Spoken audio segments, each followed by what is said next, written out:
Hello guys and welcome to Stevie TV, and this is the Premier League preview for Game Week 8. We have quite a few games coming up. We've got some big ones with the likes of Brighton versus Liverpool, and we've also got the Arsenal versus Manchester City game. We'll not waste your time, we'll get straight to it. The first game on Saturday will be the 12:30 kickoff, and that is Luton versus Spurs. Luton obviously got the first win against Everton last week. Big result for them, but I can only see one winner here, and that's Spurs.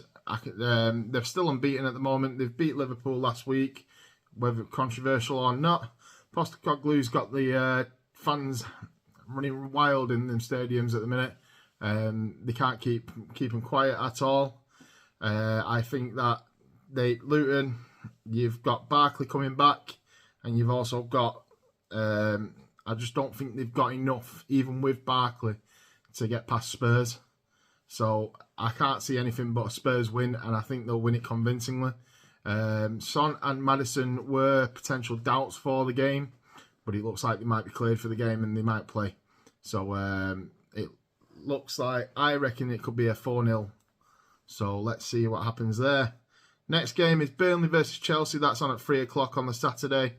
And both teams are coming off a win. So Burnley beat Luton on Tuesday and Chelsea beat Fulham on Monday.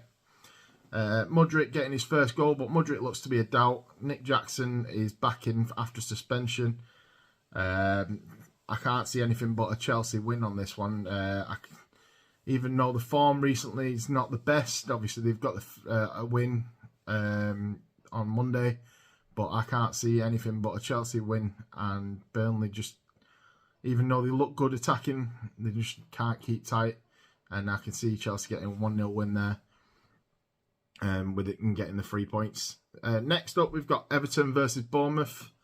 I can see that Calvert-Lewin is back to full fitness, according to Sean Dyche. Everton lost to Luton, obviously, last week. They need to bounce back quite quickly. And with Everton and Bournemouth both struggling, I can see Everton getting the result there, especially with it being at Goodison Park. So I'm going for a 2-1 win for Everton there. I'm assuming you guys will agree as well there. Bournemouth haven't looked amazing. Fulham versus Sheffield is the next game at 3 o'clock as well on Saturday. Sheffield United will be without their captain Egan, who picked up a knock as he was limping off last week. Raul Jimenez is looks like his injury's taking its toll. He's not scored in 30 games. Will he score for Fulham against Sheffield United's weak defence? Potentially. I can see Sheffield United struggling there, and I'm going for a 3-0 win for Fulham. That's 3-0 win. So maybe Sheffield United, I genuinely think they're going to get relegated. It looks like they could be the bottom team this season, so we'll have to wait and see for that one. See by the end of the season, see if they're up there, if they're down there still. The next game is Man United versus Brighton. Where do I start with this one? Man United do not look good at all at the minute. Reguilon's still out, so we're probably going to have to play Amrabat at the left back. We're full of mistakes. We do look like we might have Anthony back. So will he start? I think he might. So let's see what happens there. Will Ten Hag drop anybody? I think Ten Hag needs to drop players. We've got Onana, we've got Rashford, we've got Bruno, all underperforming. We know they've got some potential and they are good players in there somewhere, but they're not performing at all. And I think it's time that Ten Hag needs to bring this team to try and get them to attack. Otherwise, we are going to struggle. We need energy on the pitch and we need attacking players. And those players just ain't bringing the ball forward and they're not doing well. Rashford did assist Højlund the other day, which was quite good to see. And Højlund is firing in goals now. If you saw his goal on Tuesday against Galatasaray, it was a very good individual goal from the halfway line. So hopefully Højlund can just start firing in all cylinders now and get forward. Ben Mee looks to be missing out, and Brentford are yet to score at Old Trafford. So I think Brentford will score, but I'm going to go for a 2-1 win to United. It is a game that I'm not attending this weekend, and we've won every game that I've not attended this year. So let's see. Maybe I'm the hoodoo that United don't need at the minute. The 5:30 kickoff on Saturday, we've got Palace versus Forest. Again, Palace beat United last week. We've mentioned that already. Eze and Elise look to be out with hamstring injuries, and same with Lerma. Forest have only won 1 of the last 14 away games. So with those injuries and Forest struggling with away form, I'm going for a draw. I don't think Crystal Palace have got enough attacking wise, and I just can't see them getting in there like they did behind United, especially without Eze and Elise.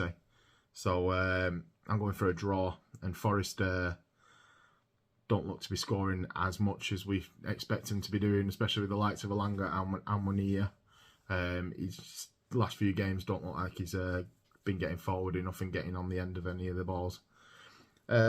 Sunday, we have got West Ham versus Newcastle. That's the 2:00 kickoff.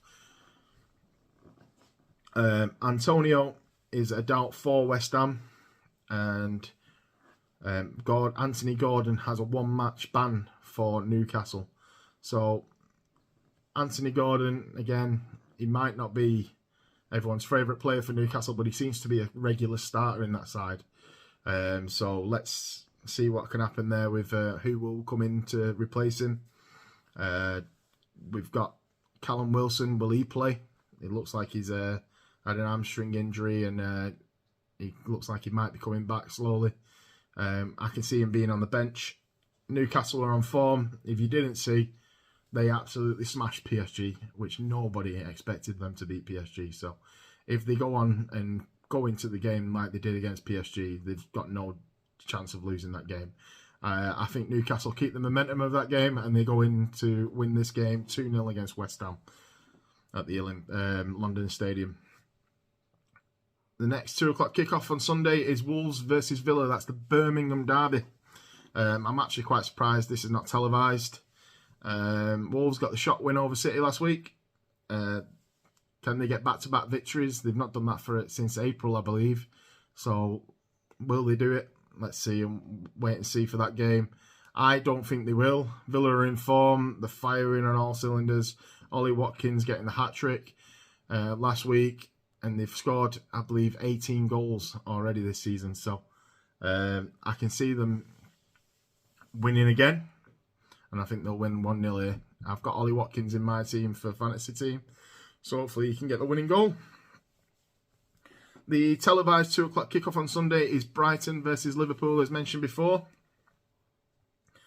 After the release of the audio from the VAR, Liverpool obviously want to fight back after that.